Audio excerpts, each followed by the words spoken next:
ਇਕ ਓੰਕਾਰ ਸਤਿਨਾਮ ਕਰਤਾ ਪੁਰਖ ਨਿਰਭਉ ਨਿਰਵੈਰ ਅਕਾਲ ਮੂਰਤ ਅਜੂਨੀ ਸੈਭੰ ਗੁਰ ਪ੍ਰਸਾਦ ਜਪ ਆਦਿ ਸਚ ਜੁਗਾਦਿ ਸਚ ਹੈ ਭੀ ਸਚ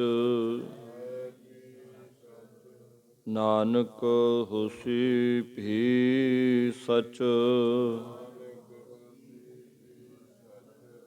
ਤੁਧ ਆਗੇ ਅਰਦਾਸ ਹਮਾਰੀ ਜਿਉ ਪਿੰਡ ਸਭ ਕਹੋ ਨਾਨਕ ਸਭ ਤੇਰੀ ਵਡਿਆਈ ਕੋਈ ਨਾਉ ਨਾ ਜਾਣੈ ਮੇਰਾ ਕਹੋ ਨਾਨਕ ਸਭ ਤੇਰੀ ਵਡਿਆਈ ਕੋਈ ਨਾਉ ਨਾ ਜਾਣੈ ਮੇਰਾ। ਪਰਮ ਸਤਿਕਾਰਯੋਗ ਗੁਰੂ ਰੂਪ ਸਾਧ ਸੰਗਤ ਜੀ, ਵਾਹਿਗੁਰੂ ਜੀ ਕਾ ਖਾਲਸਾ ਵਾਹਿਗੁਰੂ ਜੀ ਕੀ ਫਤਿਹ। ਸਤਿਗੁਰਾਂ ਦਾ ਕੋਟਾਨ ਕੋਟ ਵਾਰ ਧੰਨਵਾਦ ਹੈ, ਸ਼ੁਕਰ ਹੈ। ਸਮੂਹ ਸੰਗਤਾਂ ਦੀਆਂ ਬੇਨਤੀਆਂ ਮੰਨ ਕਰ ਸੇਵਾ ਦੇ ਸੁਭਾਗ ਸਮੇਂ ਬਖਸ਼ਿਸ਼ ਕੀਤੇ ਨੇ। ਜੋ ਵੀ ਗੁਰਸਿੱਖ ਸੰਗਤਾਂ ਸ਼ਰਧਾ ਭਾਵਨਾ ਦੇ ਨਾਲ ਨਿਤਨੇਮ ਅਨੁਸਾਰ ਸਤਿਗੁਰਾਂ ਦੇ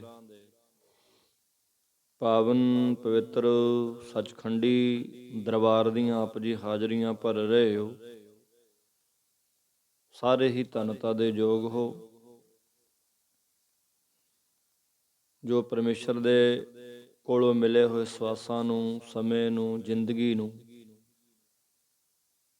ਉਹਦੀ ਯਾਦ ਵਿੱਚ ਗੁਜ਼ਾਰ ਕਰਕੇ, ਸਤਿਗੁਰਾਂ ਦੀ ਬਾਣੀ ਪੜ੍ਹ ਸੁਣ ਕਰਕੇ ਸਫਲਾ ਬਣਾਉਣ ਦਾ ਯਤਨ ਕਰ ਰਹੇ ਹੋ ਜੀ। ਸੋ ਆਓ ਗੁਰਮੁਖ ਪਿਆਰੋ ਦੀ ਕਿਰਪਾ ਦੇ ਨਾਲ ਲੜੀਵਾਰ ਕਥਾ ਵਿਚਾਰ ਕਰਨ ਸੁਣਨ ਦਾ ਸਮਾਂ ਮਿਲਿਆ।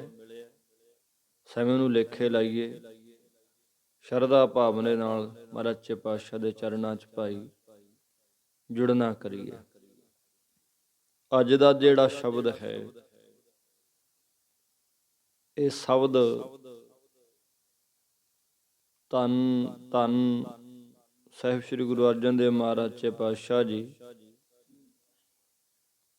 ਦੂਸਰੇ ਸੁਰਤਾਲ ਦੇ ਵਿੱਚ, ਸ੍ਰੀ ਰਾਗ ਦੇ ਵਿੱਚ ਘਰ ਦੂਜਾ, ਮਹਾਰਾਜ ਸੱਚੇ ਪਾਤਸ਼ਾਹ ਦ੍ਰਿਸ਼ਟਾਂਤ ਦੇ ਕੇ ਸਮਝਾਉਂਦੇ ਨੇ ਕਿ ਜਿਵੇਂ ਕਿਸੇ ਇਲਾਕੇ ਵਿੱਚ ਵਰਖਾ ਨਾ ਪੈਣ ਕਰਕੇ ਪਸ਼ੂਆਂ ਦੇ ਚਰਵਾਹੇ ਹੁੰਦੇ ਆ ਨਾ, ਜਿਹੜੇ ਗਵਾਲੇ,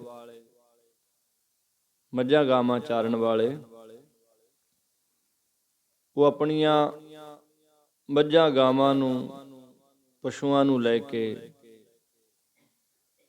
ਦਰਿਆਵਾਂ ਦੇ ਕਿਨਾਰੇ, ਜਿੱਥੇ ਪਸ਼ੂਆਂ ਦੇ ਚਰਨ ਦੀ ਥਾਂ ਹੁੰਦੀ ਹੈ, ਉਧਰ ਨੂੰ ਲੈ ਜਾਂਦੇ ਨੇ। ਉਹ ਚਰਾਂਦਾਂ ਵਾਲੀ ਥਾਂ ਉੱਪਰ ਲੈ ਕੇ ਜਾਂਦੇ ਆ ਤੇ ਉੱਥੇ ਹੀ ਉਹ ਗਵਾਲੇ ਜਿਹੜੇ ਹੁੰਦੇ ਆ ਨਾ ਜੀ, ਆਪਣੇ ਕੱਚੇ ਮਕਾਨ ਭਾਵ ਆਰਜੀ ਤੌਰ ਤੇ ਠਹਿਰਨ ਵਾਸਤੇ ਮਕਾਨ ਬਣਾ ਕੇ ਗੁਜ਼ਾਰਾ ਕਰਦੇ ਨੇ। ਬੈਠਣ ਨੂੰ ਥਾਂ ਝੋਪੜੀ ਜੀ ਬਣਾ ਲੈਣੀ, ਕੱਖਾਂ ਦੀ, ਕਾਨਿਆਂ ਦੀ। ਜਦੋਂ ਵਰਖਾ ਪੈ ਜਾਂਦੀ ਆ, ਜਾਂ ਚਰਾਂਦ ਦਾ ਚਰਾਉਣ ਦਾ ਸਮਾਂ ਪੂਰਾ ਹੋ ਜਾਂਦਾ ਹੈ, ਉਹ ਵਾਪਸ ਆਪੋ ਆਪਣੇ ਘਰਾਂ ਨੂੰ ਵਾਪਸ ਮੁੜ ਆਉਂਦੇ ਨੇ। ਜਿਹੜਾ ਗਵਾਲਾ ਦਰਿਆ ਦੇ ਕਿਨਾਰੇ ਵਾਲੀ ਥਾਂ ਤੋਂ ਨਾ ਜਾਂਦਾ, ਉਹਨੂੰ ਦਰਿਆ ਕਿਨਾਰੇ ਧਰਤੀ ਦੇ ਮਾਲਕ ਕਹਿੰਦੇ ਨੇ ਕਿ ਹੁਣ ਤੇਰੇ ਇਲਾਕੇ ਵਿੱਚ ਵਰਖਾ ਪੈ ਗਈ, ਚਰਾਂਦ ਦਾ ਸਮਾਂ ਪੂਰਾ ਹੋ ਗਿਆ, ਇਸ ਲਈ ਤੂੰ ਹੁਣ ਇੱਥੇ ਕੀ ਝੂਠਾ ਪਸਾਰਾ ਪਸਾਰਦਾ। ਭਾਵ ਜਿਹੜੇ ਉੱਥੇ ਦੇ ਮਾਲਕ ਹੁੰਦੇ ਉਹ ਭੇਜ ਦਿੰਦੇ ਆ ਉਹਨਾਂ ਨੂੰ ਕਿ ਵਰਖਾ ਹੋ ਗਈ ਆ, ਮੀਂਹ ਪੈ ਗਿਆ, ਚਰਾਂਦ ਦਾ ਚਰਾਉਣ ਦਾ ਸਮਾਂ ਖਤਮ ਹੈ, ਹੁਣ ਤੁਸੀਂ ਜਾਓ, ਇੱਥੇ ਬਸਣਾ ਨਾ ਕਰੋ। ਚਲੋ ਤੁਹਾਨੂੰ ਪਨਾਹ ਦਿੱਤੀ, ਸਮਾਂ ਦਿੱਤਾ ਪਸ਼ੂਆਂ ਨੂੰ ਚਰਾਉਣ ਦਾ, ਠੀਕ ਹੈ, ਹੁਣ ਤੁਹਾਨੂੰ ਜਾਣਾ ਪੈਣਾ ਆਪਣੇ ਘਰਾਂ ਨੂੰ, ਆਪਣੇ ਘਰਾਂ ਨੂੰ ਤੁਰ ਜਾਣਾ ਕਰੋ। ਇਸ ਪ੍ਰਕਾਰ ਉਹਨਾਂ ਨੂੰ ਮੁੜਨਾ ਹੀ ਪੈਂਦਾ ਇੱਕ ਦਿਨ। ਇਸੇ ਹੀ ਦ੍ਰਿਸ਼ਟਾਂਤ ਨੂੰ ਲੈ ਕਰਕੇ ਗੁਰੂ ਸਾਹਿਬ ਜੀ ਵੈਰਾਗਮਈ ਉਪਦੇਸ਼ ਜਿਹੜਾ ਵਰਣਨ ਕਰਦੇ ਨੇ। ਗੋਇਲ ਤੇ ਪ੍ਰਾਹੁਣੇ ਦੇ ਥੋੜੇ ਸਮੇਂ ਰਹਿਣ ਦੇ ਦ੍ਰਿਸ਼ਟਾਂਤ ਦੁਆਰਾ ਸੱਚੇ ਪਾਤਸ਼ਾਹ ਜੀ ਜੀਵ ਤਾਈਂ ਸਮਝਾਉਣਾ ਕਰਦੇ ਆ। ਸ਼ਬਦ ਕੀ ਹੈ? ਸਤਿਗੁਰ ਕਹਿੰਦੇ ਆ ਜੀ, ਗੋਇਲ ਆਇਆ ਗੋਇਲੀ, ਕਿਆ ਤਿਸ ਡੰਫ ਪਸਾਰ। ਜਿਵੇਂ ਕਹਿੰਦੇ ਗੋਇਲ ਕਹੀਏ, ਗਊਆਂ ਦੀ ਚਰਾਂਦ ਵਾਲੀ ਜਗ੍ਹਾ ਜਿਹੜੀ ਆ, ਉਹ ਥਾਂ ਤੇ ਗਊਆਂ ਨੂੰ ਚਰਾਉਣ ਵਾਸਤੇ ਗੋਇਲੀ, ਗਵਾਲਾ, ਚਰਵਾਹਾ ਜਿਹੜਾ ਚਰਾਉਂਦਾ ਹੈ, ਪਾਲੀ ਸੀ ਸਾਂਝੀ ਕਹਿ ਦਿੰਦੇ। ਕੁਝ ਸਮੇਂ ਵਾਸਤੇ ਹੀ ਦਰਿਆ ਦੇ ਕਿਨਾਰੇ ਤੇ ਆਇਆ, ਇਸ ਲਈ ਉਸ ਚਰਵਾਹੇ ਨੇ ਕਿਆ ਤਿਸ ਡੰਫ ਪਸਾਰ। ਡੰਫ ਕਹੀਏ ਡੰਭ, ਪਖੰਡ, ਪਸਾਰਾ ਕਰਨਾ।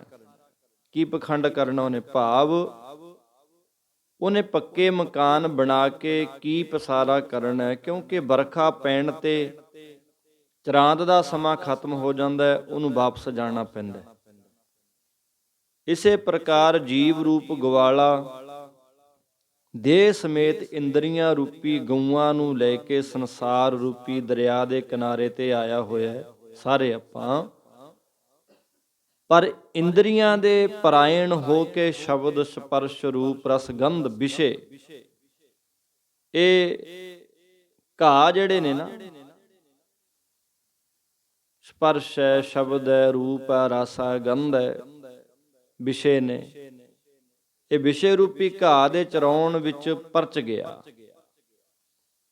ਇਸ ਲਈ ਭਾਈ ਤੂੰ ਉਸ ਸੰਸਾਰ ਅੰਦਰ ਕੀ ਡੰਫ ਦਾ ਪਸਾਰਾ ਪਸਾਰ ਰਿਹਾ ਹੈ ਕਿ ਮੈਂ ਸਦਾ ਜਿਉਂਦਾ ਰਵਾਂਗਾ, ਪਰ ਕਾਲ ਰੂਪੀ ਵਰਖਾ ਪੈਣ ਤੇ ਤੈਨੂੰ ਪਰਲੋਕ ਰੂਪੀ ਘਰ ਨੂੰ ਵਾਪਸ ਜਾਣਾ ਹੀ ਪੈਣਾ ਇੱਕ ਦਿਨ।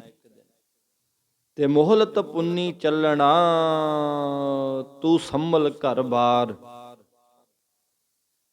ਜਿੰਨਾ ਕਹੀਏ ਮੋਹਲਤ, ਕਹੀਏ ਅਰਸਾ, ਅਵਧੀ ਲੈ ਕੇ ਉਹ ਚਰਵਾਏ ਲੋਕ ਪਸ਼ੂ ਲੈ ਕੇ ਆਉਂਦੇ ਆ,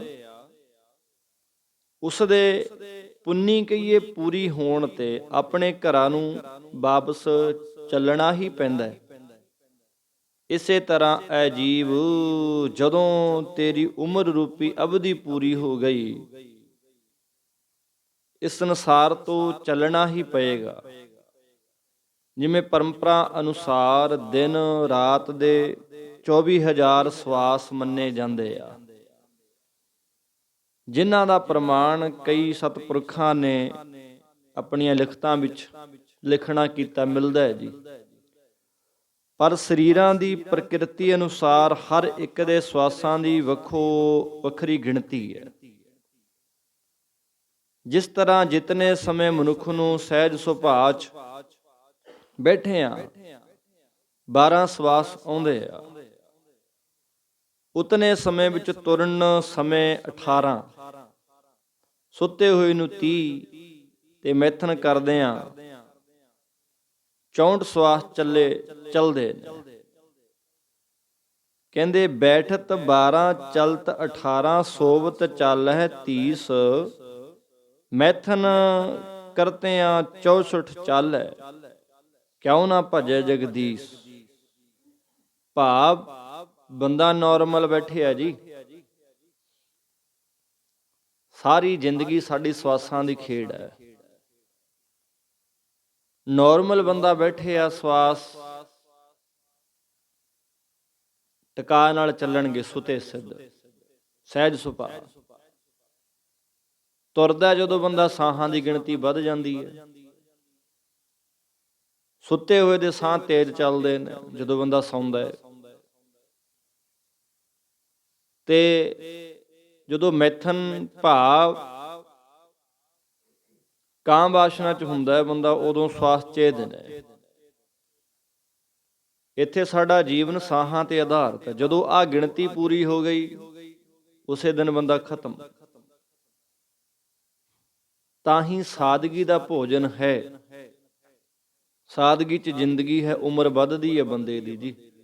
ਹਾਏ ਉਨੀ ਜਿੰਨੀ ਮਾਲਕ ਵੱਲੋਂ ਮਿਲੀ। ਗੱਲ ਜਿਹੜੀ ਹੈ ਜੀ ਸਾਹਾਂ ਦੀ ਹੈ। ਸਾਹ ਗਿਣਤੀ ਦੇ ਨੇ, ਜਿੰਨਾ ਛੇਤੀ ਲਵਾਂਗੇ ਓਨਾ ਛੇਤੀ ਜ਼ਿੰਦਗੀ ਖਤਮ। ਸਾਲਾਂ ਦਾ ਹਿਸਾਬ ਨਹੀਂ ਗਾ ਕਿ ਇੰਨੇ ਸਾਲ ਜ਼ਿੰਦਗੀ ਆ, ਸਾਹਾਂ ਦੇ ਹਿਸਾਬ ਨਾਲ ਗਿਣਤੀ ਦੇ ਸਾਹ ਜਦੋਂ ਮਿਲੇ ਨੇ ਮਾਲਕ ਕੋਲੋਂ ਤੇਜ਼ ਹੋਣਗੇ, ਉਹ ਗਿਣਤੀ ਖਤਮ ਹੋਣੀ। ਜਿੰਨੀ ਛੇਤੀ ਵਰਤਾਂਗੇ ਉਨੀ ਛੇਤੀ ਖਤਮ ਹੋਣਾ ਉਹਨੇ। ਵਿਸ਼ਿਆਂ 'ਚ ਜ਼ਿੰਦਗੀ ਤੇਜ਼ ਚੱਲਦੀ ਹੈ, ਸੁੱਤੇ ਹੋਏ ਦੇ ਸਾਹ ਤੇਜ਼ ਚੱਲਦੇ ਨੇ, ਜ਼ਿਆਦੇ ਖਾਣ ਨਾਲ ਵੀ ਸਾਹ ਤੇਜ਼ ਚੱਲਦੇ ਨੇ। ਤਾਂ ਹੀ ਬਾਣੀ ਸਮਝਾਉਂਦੀ ਆ, ਘੱਟ ਸੋ ਭਾਈ ਘੱਟ ਖਾਓ, ਸੁਤੇ ਸਿੱਧ ਸਹਿ ਸੁਭਾਅ ਅਵਸਥਾ ਵਿੱਚ ਰਹੋ। ਜਦੋਂ ਇਹ ਮਿਲੇ ਹੋਏ ਸਵਾਸਾਂ ਦੀ ਅਵਧੀ ਪੂਰੀ ਹੋ ਜਾਵੇ ਤਾਂ ਜੀਵਨੇ ਕੂਚ ਕਰਨਾ ਹੀ ਹੁੰਦਾ ਇੱਕ ਦਿਨ।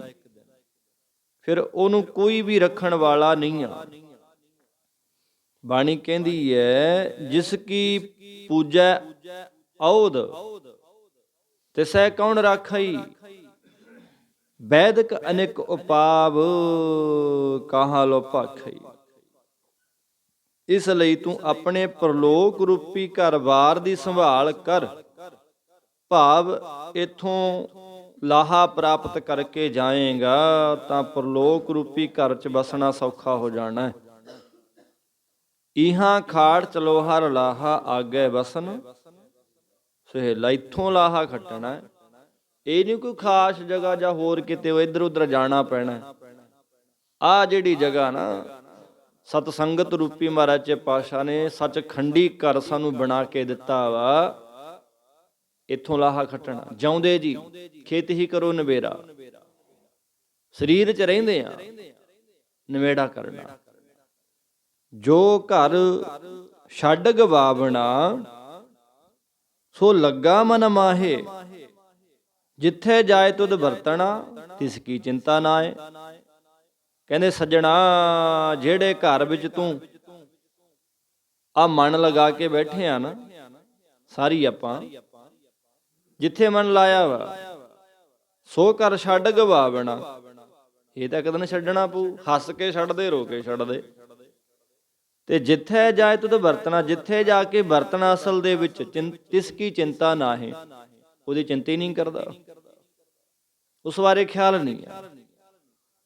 ਤੂੰ ਸੰਮਲ ਘਰ ਬਾਰ, ਭਾਵ ਤੂੰ ਸਰੀਰ ਰੂਪੀ ਘਰ ਦੇ ਇੰਦਰੀਆਂ ਰੂਪੀ ਦਰ ਨੂੰ ਸੰਭਾਲਣ 'ਚ ਲੱਗਿਆ। ਬਸ ਆ ਖਾਣਾ ਪੀਣਾ ਹੰਡਾਉਣਾ ਹੀ ਰਹਿ ਗਿਆ। ਆ ਇੰਦਰੀਆਂ ਨੂੰ ਸਾਂਭਣ 'ਚ ਲੱਗਾ ਬੰਦਾ, ਆਪਣੇ ਆਪ ਨੂੰ ਸ਼ਿੰਗਾਰਨ ਦੇ ਵਿੱਚ ਲੱਗਿਆ ਹੋਇਆ।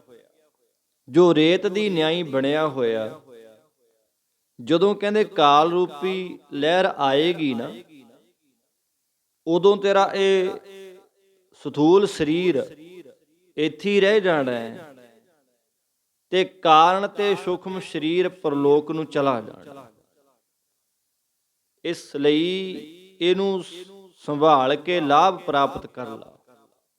ਆ ਸਰੀਰ ਤਾਂ ਉੱਥੇ ਜਾਣਾ ਨਹੀਂ ਜੀ, ਉੱਥੇ ਜਾਣੀ ਆ ਸਾਡੀ ਜਿੰਦ। ਅੰਤਹਿਕਰਨ ਦੇ ਵਿੱਚ ਜਿੱਥੇ ਸਾਡਾ ਤੀਸਰਾ ਸਰੀਰ ਹੈ, ਘਟ ਮੈਂ, ਆ ਸਰੀਰ ਦੇ ਅੰਦਰ ਇੱਕ ਹੋਰ ਘਟ ਹੈ, ਘਟ ਦੇ ਅੰਦਰ ਇੱਕ ਹੋਰ ਘਟ ਹੈ, ਤੀਜਾ ਅੰਤਹਿਕਰਨ ਜਿਹਨੂੰ ਆਪਾਂ ਕਹਿੰਦੇ ਆ, ਜਿੱਥੇ ਸਾਡਾ ਜੀਵ ਰਹਿੰਦਾ ਹੈ ਤੇ ਉਹ ਮਾਲਕ ਵੀ ਉੱਥੇ ਹੀ ਰਹਿੰਦਾ ਹੈ। ਆ ਸਰੀਰ ਨਹੀਂ, ਆ ਤਾਂ ਨਾਲ ਜਾਣ ਹੀ ਨਹੀਂ। ਫਿਰ ਜੇ ਆ ਸਰੀਰ ਨਹੀਂ ਜਾਊਗਾ, ਧਰਮਰਾਜ ਲੇਖਾ ਜੋਖਾ ਕਿਹਦੇ ਨਾਲ ਕਰੂ ਜੀ? ਉੱਥੇ ਜਾਏਗਾ ਸਾਡਾ ਜੀ, ਅੰਤ ਨਵੇਰਾ ਤੇਰੇ ਜੀ ਪਹਿਲੀ ਜੈ। ਉਹ ਕਹਿੰਦੇ ਸੰਭਲ ਕੇ ਚੱਲ, ਪਰਲੋਕ ਨੂੰ ਇੱਕ ਦਿਨ ਚਲਾ ਜਾਣਾ ਹੈ, ਇੱਥੋਂ ਲਾਹਾ ਪ੍ਰਾਪਤ ਕਰਕੇ ਜਾ। ਬਾਣੀ ਕਹਿੰਦੀ ਹੈ ਜੀ, ਕਰ ਬਾਲੂ ਕਾ ਘੁੰਮਨ ਘੇਰ, ਬਰਕਸ਼ ਬਾਣੀ ਬੁੱਧ ਬੁਧਾ ਹੇਰ। ਆਵੇ ਲਹਿਰ ਸਮੁੰਦ ਸਾਗਰ ਕੀ, ਖਿਨ ਮੈਂ ਭਿੰਨ ਭਿੰਨ ਢਹਿ ਪਈਆ।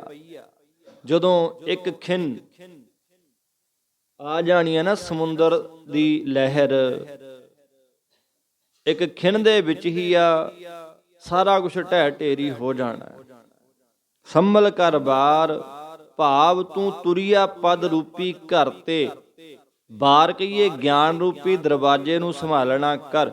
ਐ ਬੰਦੇ ਤੂੰ ਸੰਭਲਣਾ ਕਰ, ਕਿਉਂਕਿ ਮੌਤ ਆਉਣ ਉੱਤੇ ਤੇਰੇ ਇਸ ਸਰੀਰ ਰੂਪੀ ਘਰ ਨੂੰ ਬਾਰ ਕਹੀਏ ਬਾਲ ਦੇਣਗੇ, ਭਾਵ ਸਿਵੇ ਚ ਬਾਲ, ਭਾਵ ਜਲਾ ਦੇਣਗੇ। ਤੂੰ ਉਸ ਪਰਮੇਸ਼ਰ ਦੇ ਸਰੂਪ ਰੂਪੀ ਘਰ ਨੂੰ ਬ੍ਰਹਮ ਗਿਆਨੀ ਬਣ ਕਰਕੇ, ਭਾਵ ਬ੍ਰਹਮ ਗਿਆਨ ਰੂਪੀ ਅਗਨੀ ਦੇ ਪ੍ਰਕਾਸ਼ ਦੁਆਰਾ ਜਾਣ ਕੇ ਸੰਭਾਲਣਾ ਕਰ, ਜਿਉਣਾ ਸਿੱਖ। ਹਰ ਗੁਣ ਗਾਉ ਮਨਾ, ਸਤਿਗੁਰ ਸੇਵ ਪਿਆਰ। ਐ ਮਨਾ ਤੂੰ ਹਰ ਗੁਣ ਕਹੀਏ ਪ੍ਰਮਾਤਮਾ ਦੇ ਗੁਣਾਂ ਨੂੰ ਗਾਉਣਾ ਕਰ ਤੇ ਪਿਆਰ ਨਾਲ ਸਤਿਗੁਰਾਂ ਦੀ ਸੇਵਾ ਕਰ, ਭਾਵ ਸਤਿਗੁਰਾਂ ਦੀ ਕਥਾ ਕੀਰਤਨ ਪਿਆਰ ਨਾਲ ਕਰਿਆ ਕਰ। ਪ੍ਰੇਮ ਪਿਆਰ ਟਿਕਾ, ਸਹਿਜ ਅਵਸਥਾ ਮਿਲਣੀ ਜ਼ਰੂਰੀ ਆ। ਸਤਿਗੁਰ ਸੇਵ ਪਿਆਰ ਇੱਕ ਪ੍ਰੇਮ ਦੇ ਨਾਲ ਹੀ ਕੀਮਤ ਬਣਨੀ ਆ। ਸ੍ਰੀ ਭਗਵਾਨ ਕੀ ਭਾਈ ਕਿਰਪਾ ਹੂੰ ਤੇ ਏਕ ਰਤੀ ਬਿਨ ਏਕ ਰੱਤੀ ਕੇ। ਪ੍ਰੇਮ ਬਿਨਾ ਇੱਕ ਰੱਤੀ ਜਿੰਨੀ ਕੀਮਤ ਵੀ ਨਹੀਂ ਪੈਣੀ। ਤੇ ਸਤਿਗੁਰ ਕਹਿੰਦੇ ਆ ਜੀ, ਕਿਆ ਥੋੜੜੀ ਬਾਤ ਗੁਮਾਨ। ਇਸ ਥੋੜੜੀ ਕਹੀਏ ਥੋੜੀ ਜੀ ਜ਼ਿੰਦਗੀ ਦੀਆਂ ਬਾਤ ਕਹੀਏ ਗੱਲਾਂ ਕਰ ਕਰਕੇ ਹੀ ਹੰਕਾਰ ਕਰਦਾ, ਭਾਵ ਇਸ ਜ਼ਿੰਦਗੀ ਦਾ ਕੀ ਭਰੋਸਾ ਹੈ। ਹਿਚਕੀ ਨਾਲ ਹੀ ਪ੍ਰਾਣ ਨਿਕਲ ਜਾਂਦੇ ਨੇ, ਪਲ 'ਚ ਦਿਲ ਰੁਕ ਜਾਂਦਾ ਹੈ। ਕੋਈ ਪਤਾ ਨਹੀਂ ਕਿ ਸਵਾਸ ਕਦੋਂ ਖਤਮ ਹੋ ਜਾਣਗੇ ਤੇ ਸਭ ਕੁਝ ਛੱਡ ਛਡਾ ਕੇ ਜੀਵ ਇੱਥੋਂ ਤੁਰ ਜਾਂਦਾ ਹੈ। ਤੇ ਮਹਾਰਾਜ ਜੀ ਕਹਿੰਦੇ, ਫਿਰ ਤੂੰ ਕਿਹੜੀ ਗੱਲ ਦਾ ਗੁਮਾਨ ਕਰਦਾ? ਐਵੇਂ ਕਿਉਂ ਮਾਣ ਕਰਦਾ?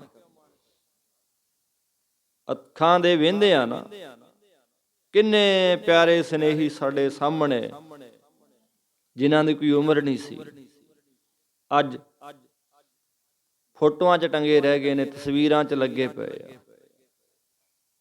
ਕਦੇ ਉਹਨਾਂ ਵੱਲ ਝਾਤੀ ਮਾਰੀ, ਪਤਾ ਨਹੀਂ ਕਿਹੜੇ ਮੋੜ ਤੇ ਜਾ ਕੇ ਸਾਹਾਂ ਦੀ ਡੋਰ ਨੂੰ ਟੁੱਟ ਜਾਣਾ।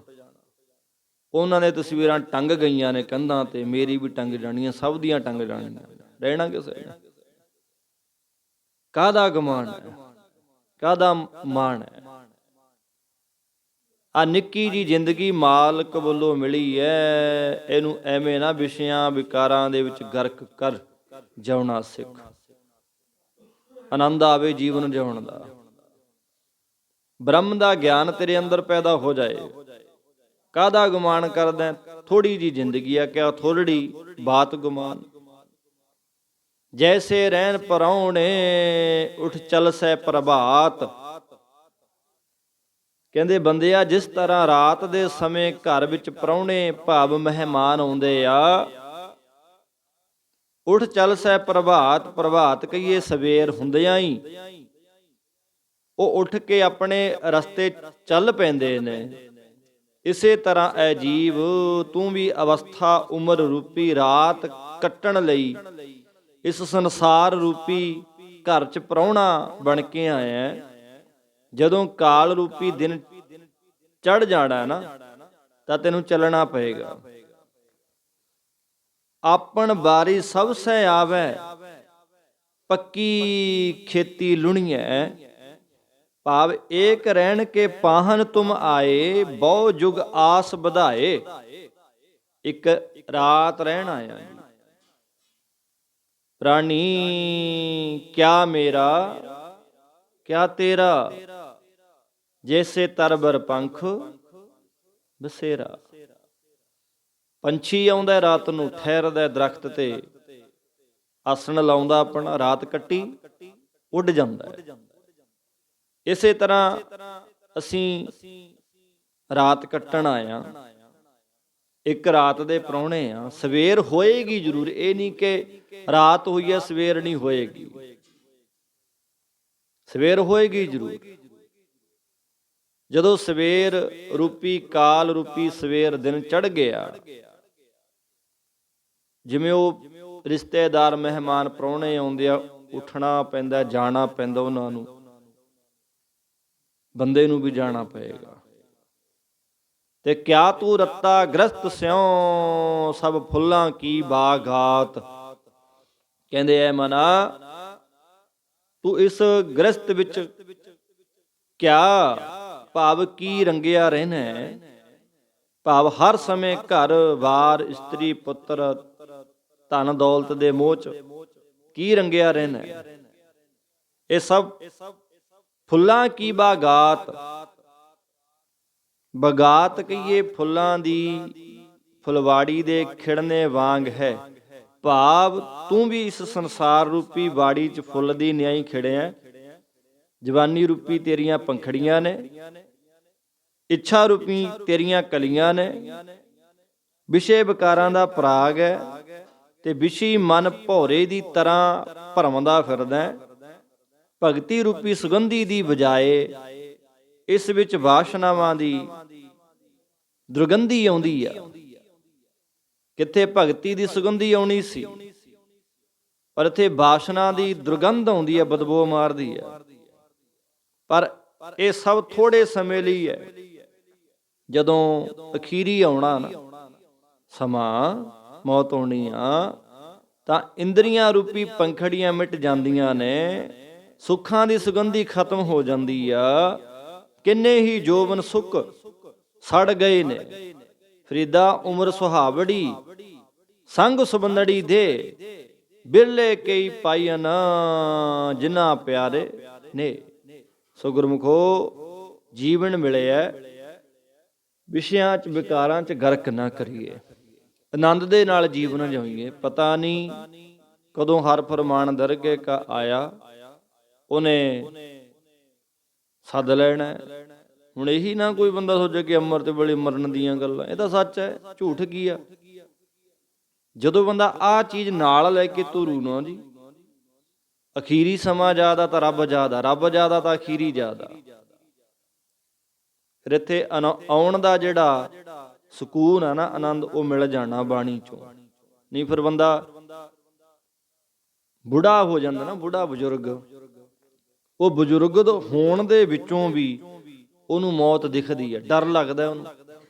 ਨਾਲ ਦੇ ਤੁਰ ਗਏ, ਸੰਗ ਸਖਾ ਸਭ ਤਜ ਗਏ, ਕੋ ਨਾ ਨਿਭਿਓ ਸਾਥ, ਕਹੋ ਨਾਨਕ ਇਹ ਬਿਪਤ ਮੈਂ ਟੇਕ ਏਕ ਰਘੂ ਨਾਥ। ਨਾਲ ਦੇ ਸੰਗ ਚਲਤ ਹੈ ਹੰਪੀ ਚਲਣਾ, ਦੂਰ ਗਗਨ ਸ੍ਰੀ ਉੱਪਰ ਮਰਨਾ। ਨਾਲ ਦਾ ਜਦੋਂ ਕੋਈ ਜਾਂਦਾ ਬੰਦਾ ਡਰਦਾ, ਬਜ਼ੁਰਗ ਹੋ ਕੇ ਵੀ, ਕਿ ਮੇਰੀ ਵਾਰੀ ਵੀ ਆਈ। ਕਈ ਹੁਣ ਦਹਿਲ ਕੀ ਚੱਲ ਜਾਂਦੇ ਵੀ ਨਾਲ ਦੇ ਮੇਰੇ ਗਏ। ਇਹ ਤਾਂ ਸੱਚ ਹੈ, ਅੱਜ ਨਹੀਂ ਤਾਂ ਕੱਲ ਸਭ ਨੇ ਕੂਚ ਕਰਨੀ ਆ। ਬੰਦਾ ਹੱਸ ਕੇ ਕਰ ਲੈ, ਰੋ ਕੇ ਕਰ ਲੈ ਜੀ। ਭਾਵ ਰੱਬ ਚੇਤੇ ਹੈ, ਰੱਬ ਰੱਬ ਕਰਦੇ ਆ, ਜ਼ਿੰਦਗੀ ਸਕੂਨ ਵਿੱਚ ਜਿਉਂਦੇ ਆ, ਬਾਣੀ ਨਾਲ ਜੁੜ ਕਰਕੇ ਚੱਲਦੇ ਆ, ਬੰਦਗੀ ਹੈ, ਗੁਰੂ ਦੀ ਗੱਲ ਮੰਨ ਕੇ ਚੱਲਦੇ ਆ, ਤਾਂ ਸੰਸਾਰ ਚ ਆਉਣਾ ਸਕੂਨ ਦੇਗਾ, ਵਰਦਾਨ ਬਣ ਜਾਣਾ ਆਜੀਵਨ। ਨਹੀਂ ਫਿਰ ਨਰਕ ਤਾਂ ਬਣਿਆ ਪਿਆ। ਸ਼ਰਾਪ ਨਾ ਬਣੇ, ਮਿਲੀ ਹੋਈ ਜ਼ਿੰਦਗੀ, ਮਿਲੇ ਹੋਏ ਸਵਾਸ ਇੱਕ ਦਿਨ ਤਾਂ ਦੇਹ ਨੂੰ ਛੱਡਣੀ ਆ। ਹੱਸ ਕੇ ਛੱਡ ਦੇ, ਰੋ ਕੇ ਛੱਡ ਦੇ, ਰੱਬ ਰੱਬ ਕਰੀਏ ਭਾਈ। ਕਿੱਦਾਂ ਦਾ, ਕਿਵੇਂ ਦਾ ਉਹ ਦ੍ਰਿਸ਼ ਹੋਏਗਾ, ਕਈ ਵਾਰ ਸੋਚੀਦਾ। ਆ ਹੁਣ ਬੋਲ ਰਹੇ ਆ, ਵੇਖ ਰਹੇ ਆ, ਚੱਲ ਰਹੇ ਆ, ਖਾ ਪੀ ਰਹੇ ਆ, ਹਨਾ ਜੀ, ਸੁਣ ਰਹੇ ਆ। ਇੱਕ ਦਿਨ ਇਹ ਸਭ ਕੁਛ ਬੰਦ ਹੋ ਜਾਣਾ। ਸਰੀਰ ਪਿਆ ਹੋਏਗਾ ਸਾਹਮਣੇ, ਬੰਦੇ ਨੇ ਹਿੱਲਣੀ ਨਹੀਂ, ਬੋਲਣੀ ਨਹੀਂ, ਸਾਹ ਆਉਣੀ ਨਹੀਂ, ਅੱਖਾਂ ਵੀ ਹੋਣਗੀਆਂ, ਸਭ ਕੁਛ ਹੋਏਗਾ, ਜੀਭ ਵੀ ਹੋਣੀ ਆ, ਬਲਣਾ ਚੁਲਣਾ ਸਭ ਕੁਛ ਬੰਦ, ਸੁਣਨਾ ਬੰਦ, ਜਿੰਨਾ ਮਰਜੀ ਕੋਈ ਆਵਾਜ਼ ਮਾਰੇ। ਇਹ ਸੱਚ ਹੈ। ਸੋ ਸਾਧ ਸੰਗਤ, ਆਪਣਾ ਹਰ ਇੱਕ ਮਿੰਟ ਸਕਿੰਟ ਜੀਵਨ ਦਾ ਆਖਰੀ ਸਮਝ ਕੇ ਜਿਉਗੀ। ਅੱਜ ਦੀ ਜ਼ਿੰਦਗੀ ਵਧੀਆ ਹੋਵੇ, ਉਹਦੀ ਰਜ਼ਾ 'ਚ ਮਾੜਾ ਨਾ ਹੋਵੇ, ਫਿਰ ਸੰਸਾਰ 'ਚ ਆਉਣਾ ਸਾਡਾ ਕਬੂਲ ਹੈ, ਸਫਲ ਹੈ। ਆਓ ਜੀ, ਇੱਥੇ ਸਮਾਪਤੀ ਹੈ। ਰਹਿੰਦੀਆਂ ਵਿਚਾਰਾਂ ਅੱਗੇ ਵਿਚਾਰਾਂਗੇ। ਹੋਈਆਂ ਭੁਲਾਂ ਤੋਂ ਖਿਮਾ ਪਾਈ। ਸ਼ਲੋਕ ਪਵਨ ਗੁਰੂ ਪਾਣੀ ਪਿਤਾ, ਦਿਵਸ ਰਾਤ ਦੋਇ ਦਾਈ ਦਾਇਆ, ਚੰਗਿਆਈਆਂ ਬੁਰਿਆਈਆਂ ਕਰਮੀ ਆਪੋ ਆਪਣੀ, ਜਿਨੀ ਨਾਮ ਤੇ ਆਇਆ, ਨਾਨਕ ਤੇ ਮੁਖ ਉਜਲੇ, ਜਿਨੀ ਨਾਮ ਤੇ ਆਇਆ, ਨਾਨਕ ਤੇ ਮੁਖ ਉਜਲੇ। ਵਾਹਿਗੁਰੂ ਜੀ ਕਾ ਖਾਲਸਾ, ਵਾਹਿਗੁਰੂ ਜੀ ਕੀ ਫਤਿਹ।